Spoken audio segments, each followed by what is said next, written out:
We were watching an exclusive preview of India's Daughter, the controversial rape documentary, in a Delhi hotel when my colleague Pratiksha Gildial spotted the tweet. It said an application had just been made in the Delhi courts to ban the film. I rushed out to where the film's director, Leslee Udwin, was having a cigarette and showed her the message. "Surely they won't really ban it, will they?" she asked. "It would be crazy," I said. "You'd get tons of publicity." I was new to India.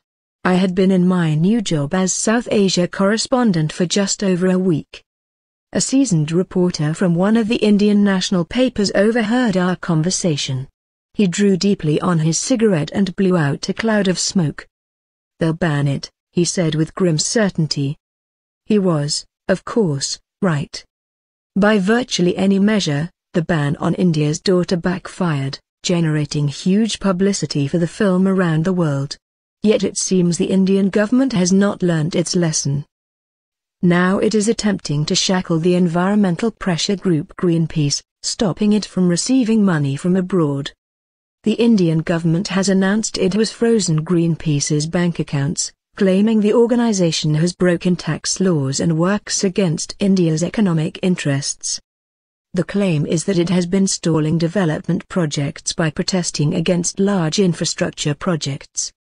No surprises there, that is pretty much the organization's raison d'etre. The ruling BJP government's issue is that international NGOs like Greenpeace foist an agenda drawn up in rich nations on developing countries like India. There may be some truth in that, but does that justify freezing its bank accounts? The pressure group claims 70% of its funding comes from Indian citizens. What's more, the Indian courts found in Greenpeace's favor when the organization challenged an earlier government block on its accounts. Samitich, Greenpeace India's executive director, argues there is a direct parallel with the ban on India's Daughter. With the documentary, he says, the government did not want to acknowledge the deep misogyny the film exposed.